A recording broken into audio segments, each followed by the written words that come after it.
and we will get started. Now, tonight is not going to be a particularly long session. I expect that we'll get through the checklist, and then I'll take any questions that you have. Let me reiterate to you that you can continue working through the past course. However, once you start your student teaching, I would not suggest that you go back and continue working on the past, because by then it is the past.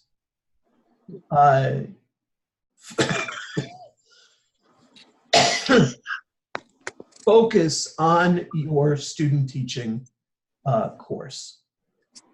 This again is our last session. You have been very, very diligent, and I would give you all a gold star or something to pin on your refrigerator, but that would be a little difficult. So a couple of reminders. Number one, this will be up on the PLN tomorrow morning. The reason why it takes that long is because the Zoom has to convert, and that takes several hours for it to do. And then I can put it up on Facebook and I give you the links. The PowerPoints are also there, including the lesson plan template and an example lesson plan. And just so that you know, even though this is our last session together live meeting, I will be running 4 study groups during the semester on specifics of doing the EdTPA, and you will be notified of those by email. You will need to sign on. Those are done on GoToWebinar rather than Zoom. I will also be available to you anytime that you need to call or you need to email me, and I am here to help you get through your EdTPA. I am allowed to speak with faculty. I'm allowed to speak with other students. And so there are no problems with you getting in touch with me. I am your one-stop shop for EdTPA. Okay, so let's take a look at the submission checklist. These are the things that you're going to want to make sure that you have when you begin, when you are preparing to send in your EdTPA. Now, you will get a copy of this, of the actual checklist, in your student teaching course. And we'll talk a little bit about that again as we get through the checklist.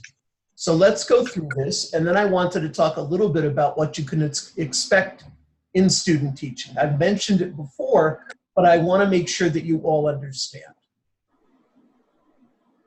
Task 1, planning for instruction and assessment. Is this the right?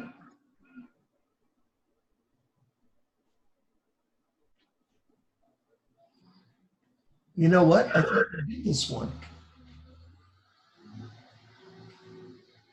Huh. Or what? I think we did this one last night, didn't we? Yeah. We did. All right, hang on a second. Let me turn off the recording. Was the recording? Question. Oh. I'm not a teacher yet, but I've observed other teachers in the classroom. And usually a lesson in a regular classroom anyway is 45 minutes long. Mm-hmm. But however, when you do the EdTPA, they only want each clip to be 10 minutes long and no editing is allowed. So how do you get all of that into a 10-minute clip?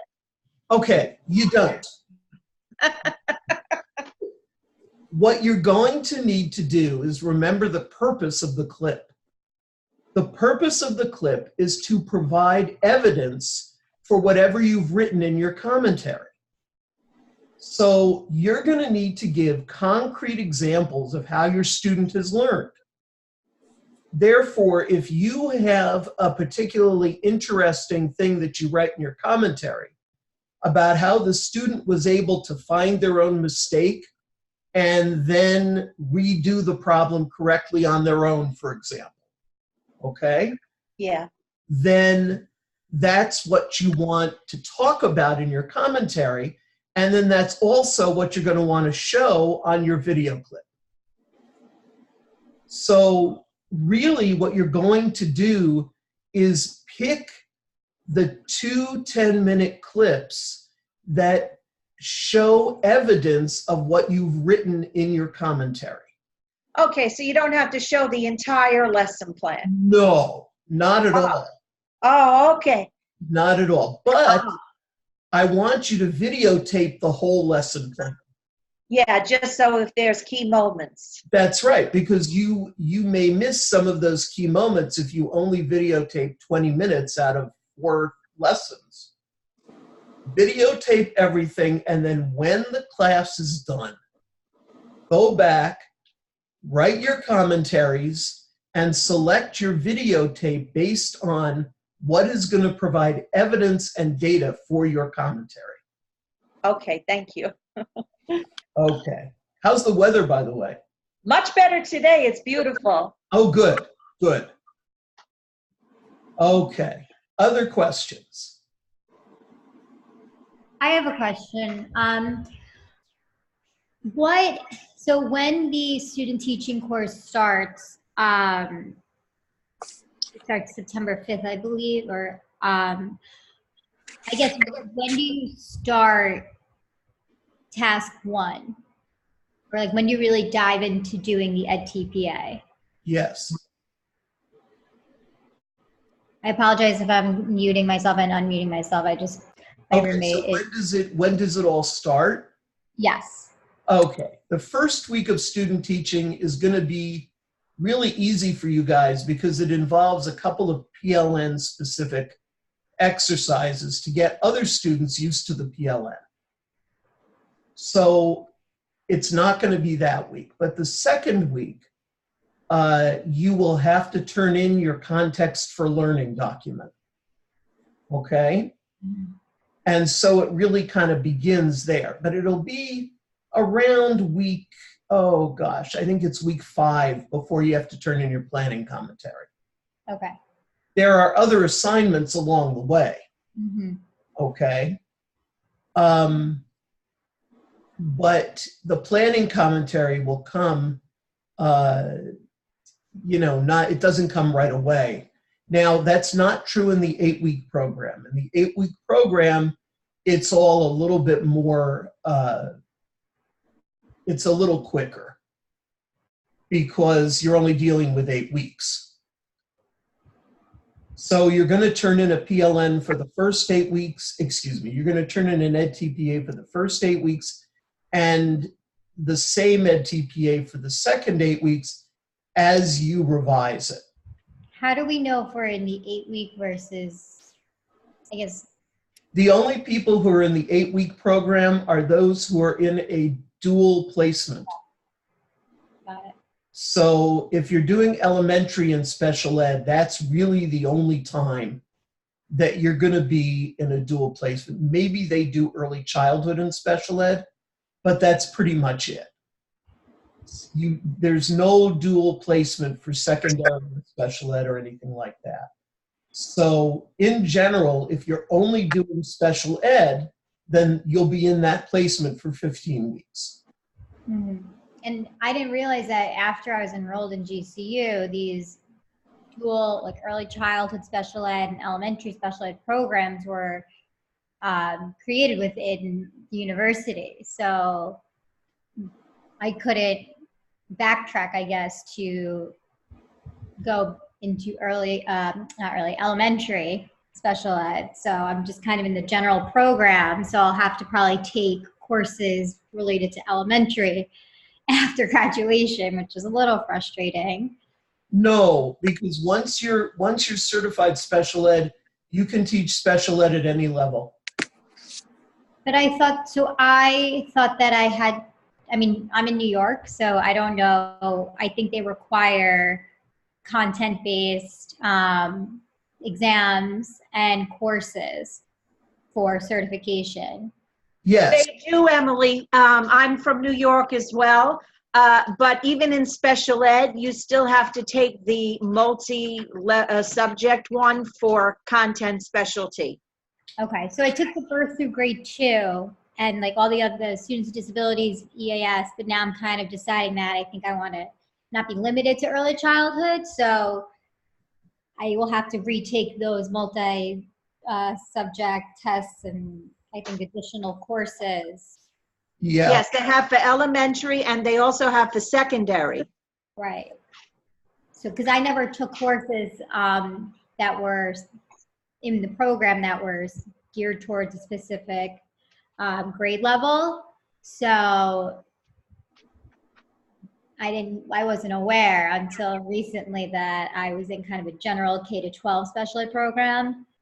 So, sorry, this is getting sidetracked, but do you know if GCU offers like single courses that are related to like elementary education? GCU offers all kinds of single courses. For otherwise, you can always pick up those courses from universities in New York Mm-hmm. that will do them online for professional development.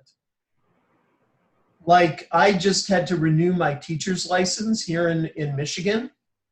And so I had to take a graduate level course in, I took it in history because that's my subject area.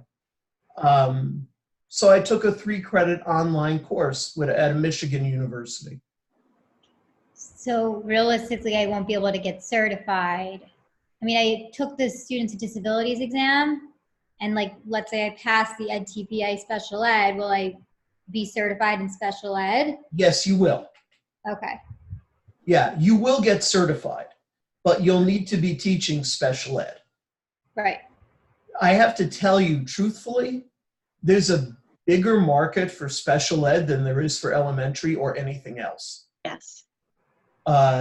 There are few special ed teachers and there are a lot of positions. Mm-hmm. So, so you may want to teach special ed for a few years and then decide if you want to go back for another degree or if you want to go back for another certification. Mm-hmm. Especially since you would have to do, I'm sorry, that's my dog. that's okay. Especially since you'd have to do EdTPA again, I think, but I'm not sure. Lord, I hope not. So I guess in New York, then if I were to teach, let's say, special ed in a special ed school, a certain grade, they would want to see that I'm certified in that grade. Now, all you'd have to be is certified in special ed. Yeah. The special ed certification is K through 12. Right. So New York State, like private schools, they don't really, you don't have to be certified. You just, private schools, it will depend on the school about whether they want you to be certified or not. yeah. Generally, that's a lot easier in terms of certification. But say you want to work in an elementary school, okay? So you're hired to be a 4th grade special ed teacher in an inclusion program. So what you would do is you would follow your students to his or her other class, and you would work with them in the elementary classroom of someone else. I see. So that's more of like ICT, or I think I'm thinking of like SETS. Inclusion. Inclusion. Inclusion, right. Inclusion means that we send SPED kids into regular classes. Right, and there's a general education teacher and a special ed teacher. There's a general education teacher and a special education teacher. Now, if you're working in a resource room, for example, then you would work with whatever students would come to you for whatever subjects. Mhm. And it wouldn't matter what age they were. As Right. long as you're doing special ed, you are certified. Oh, okay. So I you would, have to take those birth through grade 2 exams. Hey, Emily, sorry to interrupt. No, I'm Um, so sorry. I'm getting like sidetracked. I just have a question. Sorry, go ahead. I was gonna say, well, I'm in Georgia, but like they also require us to be content specific. But here they have special ed content specific tests that we take. So Right. like they pair social studies and ELA together, but it's still K through 12. And then they pair math and science together, but it's still K through 12. I wish New York did that. yeah, we have to be careful because every single state is different. And, you know, the tests that they require and all of that really is dependent. So the best way to get information actually is to, I don't even want to know what that was. Not me. It sounds like the aliens are coming. I would suggest that you check on the website of the New York Department of Education. Or Because, the teach account also. Yes. yeah, because I'm a little bit out of my depth here. I can tell you that if you do the EdTPA for special education, you will be certified K through 12 for special education. And, but you could not then teach like science in a regular elementary room, or, you know, 5th grade or 4th grade in a regular elementary room. Right. Okay. Thank you. That really helps clarify because I'm doing some research, but I just can't really seem to find like concrete answer. Yeah, you know, you may want to talk to your placement advisor. Yeah. Because they have that information. Yeah. I just teach the courses. I have a question from the standpoint of doing the dual degree Yes. as to how that kind of looks. So I'll start my regular education placement first. So do I just follow the coursework there and wait until the special ed portion to do the EdTPA? No. You're going to start working on EdTPA in your elementary class. Now, some people choose to do the elementary EdTPA in their first 8 weeks and the special ed in their second 8 weeks, and then choose which one they want to do. You can do that. Or you can simply start a special ed one and begin to work on like a, you know, either a practice or a draft of what you're going to do when you get to your special ed one. But at no time will you be working on the regular non-ed TPA assignments, except for the GCU portfolio stuff. Okay, so I always do the EdTPA portion of each class. Correct. Okay. Okay, that makes sense. Thanks. Now, let's talk about that for a minute because I want to make sure you all understand how this works. It will solve a lot of problems. When you get into your course, you are going to see that the assignments are not based on EdTPA, but on the teacher work sample. We do not have LoudCloud that is geared for EdTPA. It doesn't exist. We've tried, but we have been told that it can't happen. So you will ignore the assignments that are in the assignment room. Do you know what I mean? When you go to those assignment things and it tells you what your assignment is, and then you have the submission boxes, Yeah. you're going to ignore those, except for those that deal with the portfolio. And you'll know what those are, okay? In general, those are things that can be used for an interview. There's going to be an assessment of how you are on the GCU standards. It's going to be a classroom management essay. There's going to be an introductory video, your resume, things like that you still have to do. And you have to create an online portfolio. But the other assignments, you are only going to submit your EdTPA work, even if it says it wants something else. Okay? It's going to look confusing, but don't be confused. Okay, so sorry. Yeah. I just want to be clear. So you're saying when we start school, the assignments in the Loud Cloud that we usually submit, we're not gonna do those? That's Correct. what you're saying? Okay. My other question, where would we submit the EdTPA assignments?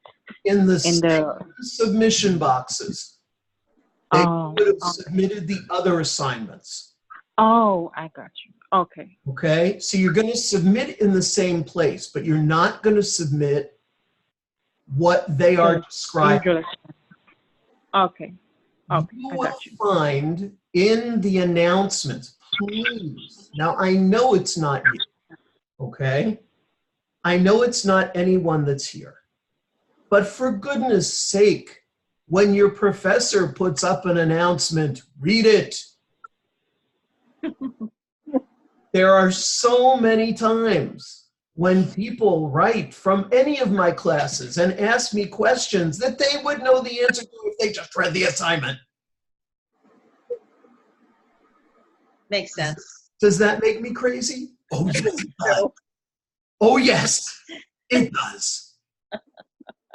In the announcements, you will have a regular announcement for each week, and then you will have another announcement called EdTPA assignments. Got it. That's where you go to find what you're supposed to submit for that week. So you will know week by week what you need to submit. If you're in my class, I will give you that whole list at the beginning of the course so that you know what needs to be submitted each week. And basically, that's just going to be like the lesson plans and what you're going to do, not the videos, because you said last night no videos to Right. submit. The Okay. only videos, you're not going to, as EdTPA students, the only video that you're going to do is in week, I guess it's week 9 or 10, where you do an introduction video that everyone has to do, and then that's going to go in your GCU portfolio. So, and that's becoming very common. It's interesting, I was interviewing, I just got a tutoring position through an online tutoring service, and I never spoke to a real person. They did a video of questions, and I had to record my interview. So these video introductions are becoming very, very common. And you'll have to do one of those. Aside from that, you don't need to put any other videos up. Now, the other students will. They're going to need to put up a video of themselves teaching. But instead of doing that, you're going to write a reflection on what it was like to videotape your lessons. What problems did you encounter? How did you feel about what you did, et cetera, et cetera. Okay? Okay. But you're not actually going to put up any video of your EdTPA. You're not allowed to do that. So,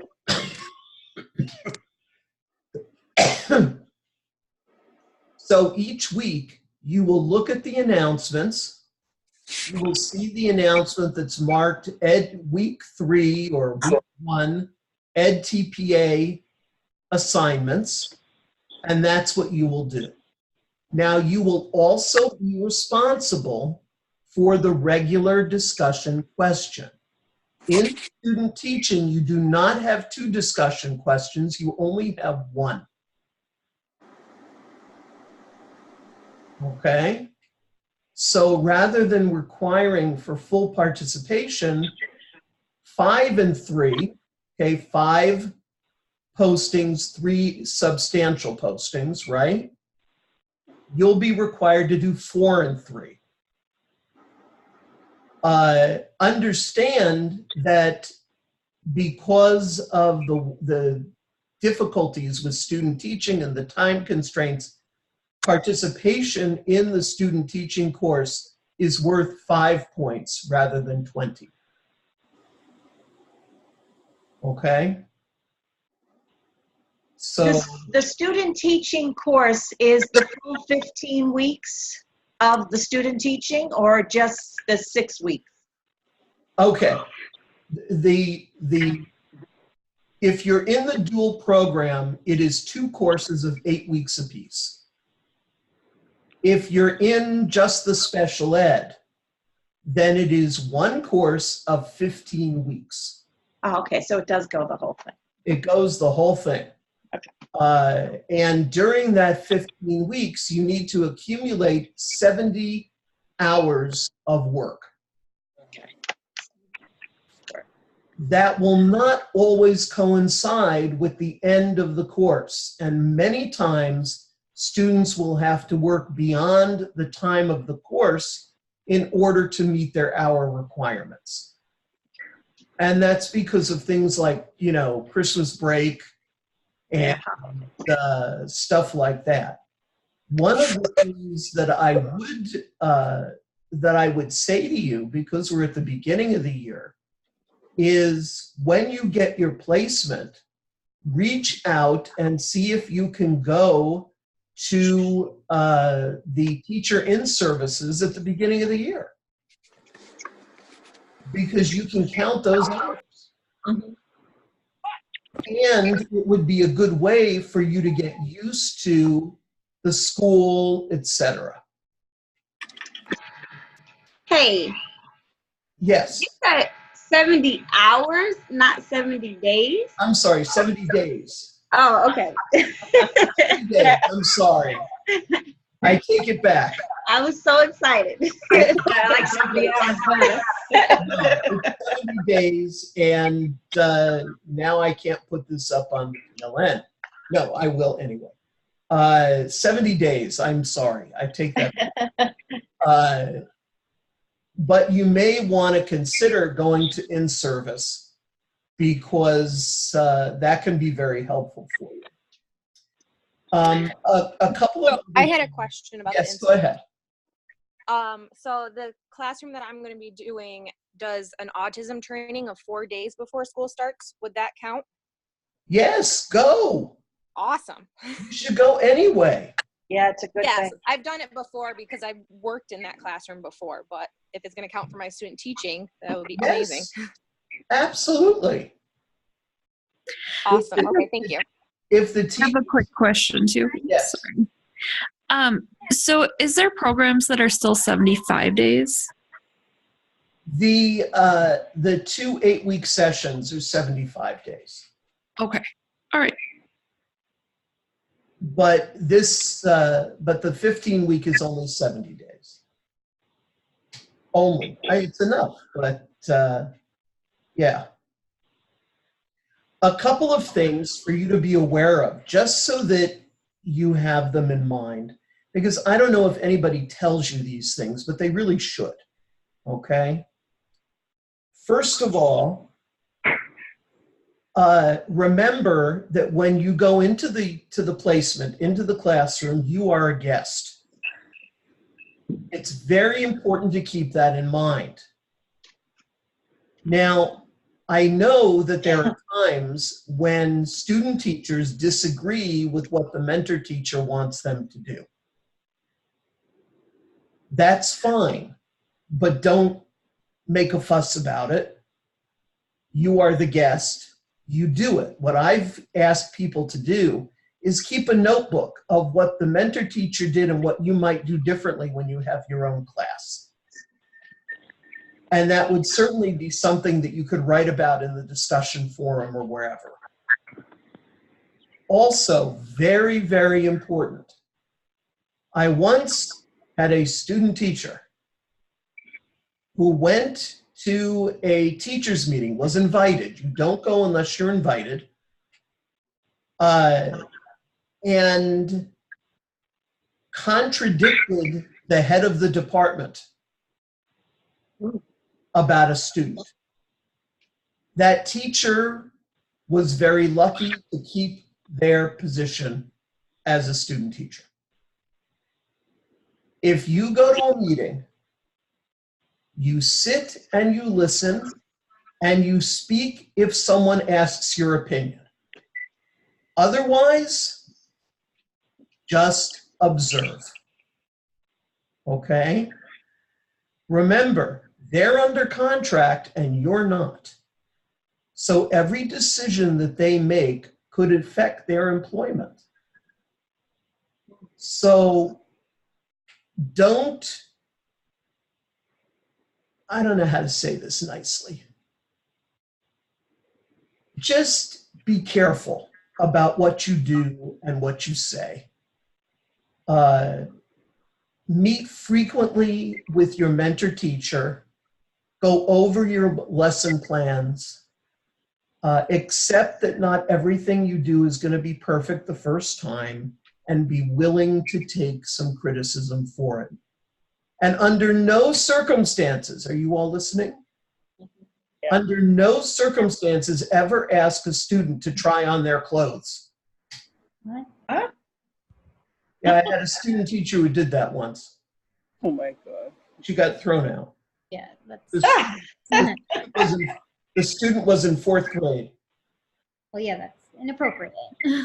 Yeah, just a little. It was one of many inappropriate things she did. But, you know, if you ever find this urge to, like, you know, switch clothes with little Janie or whatever,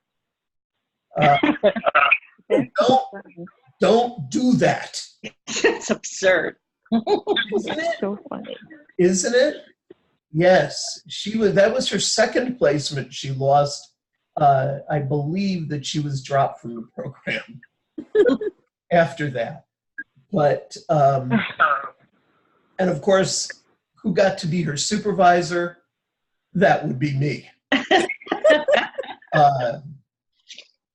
And so that was a fascinating experience. In any case, yes, so don't ever do that. But, you know, be careful about what you do. Always remember that you are a guest in their school. And ask questions if you have them. Okay. Sermon is done. Any other questions? How long does it take for them to score the EdTPA? Not long. Usually 3 weeks, I think. 2 weeks, 3 weeks, maybe a month at the outset. And you have to wait for the results to apply for your certification certificate? You know, your teacher's certificate, rather? Yes. Well, what will happen is they will get the score and you'll get the score. Once you pass, you have to go through GCU to apply for your certification. Oh, GCU. Oh. Yeah, I believe the university applies for you. Oh, okay. I thought I had to do it with the state myself. I don't think so. Check with your advisor. Okay, But the way that it usually works is that the university does it for you so that they can confirm that you've taken all the courses and done the student teaching and Okay. all of that. Now, when you go to renew your certification, that you got to do yourself. right. I'm just talking about the initial certificate. Yeah, initial certification, I think, is through GCU, but check with your advisor. I'm Okay. almost certain it is. How does that coincide with your actual diploma? Do you have to actually pass the EdTPA? Or once you've completed just the course at GCU? Yeah, once you've completed the coursework at GCU, you will get your master's degree. It is not dependent on whether or not you get your certification right away. So if you're planning to walk like in December, they'll let you do that. Your degree and certification are two different things. Okay. So you'll get your degree, but that does not entitle you yet to teach in New York or Georgia until you finish their certification requirements. And sometimes students have other outstanding tests also, besides EdTPA, that they haven't quite finished yet. So it could be a number of things. But you will still, as long as you finish the student teaching course, which means you've completed your hours, you finished the coursework, and you have all of your 4 evaluations done, obviously you passed, then you get your degree. And the Okay, thank you. Makes sense. exam that goes with it, yeah. What happens if you fail the EdTPA, but you pass the student teaching course? You still get your degree, and it will depend on where you live in terms of what happens next, Okay, okay? In New York, there are several fail-safes. There are not quite that many in Georgia. But you can take the EdTPA again, or you can take a piece of it again. Okay. So if you did really well in task 1 and task 2, but you bombed out task 3, you can just take task 3. Okay. If you're in Is that New the same York, for Wisconsin? what? Is that the same for Wisconsin as well? No. Where are you in Wisconsin? Lacrosse? Oh my goodness. You're like almost in Minnesota. Yes. I was surprised to see you were from Green Bay. Yes, I am from Green Bay, but you know, I was originally certified in Wisconsin, but at that point they were not doing EdTPA. They were doing something equally onerous and ridiculous. Yeah. Where you had to get, I had to get a mentor and I had to get people to sign off on things. And when I renewed for the first time, I had to do that too. I almost regret moving over the border to Wisconsin. I was from Minnesota. Oh no. Well, you know, you're close enough. If you want to find a teaching job in Minnesota, we can certify you for that. But So if you don't pass parts of the past in Wisconsin, do you know how that works? well, for all EdTPA, you can take a part again if you need to. oh, that's good. As far as I know, there are no safety nets in Wisconsin. Okay. Lucky they still have teachers in Wisconsin. Yeah. But we won't get into that. Anyway, yeah, but again, I didn't have to do that. I had to do something equally ridiculous. Well, EdTPA is actually less ridiculous than what I had to do. So, I've heard many horror stories of Wisconsin being the worst, one of the worst states to get certified it in. really was. It was really a lot of jumping through a lot of hoops. It was just crazy. But now I'm in Michigan, and all you need is 150 hours of professional development to renew. And that's it. So I like that better. Yeah, definitely. But we will get through this. We will. I promise. If you do not pass, we do have resources for you. That's good. You're all going to pass, but no, we don't just drop you. We will help you figure out what to do next and what the scores mean and all of that. Okay, other questions?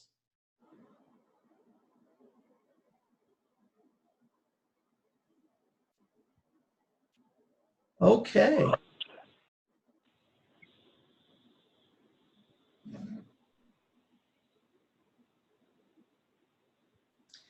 Well, friends, anything else?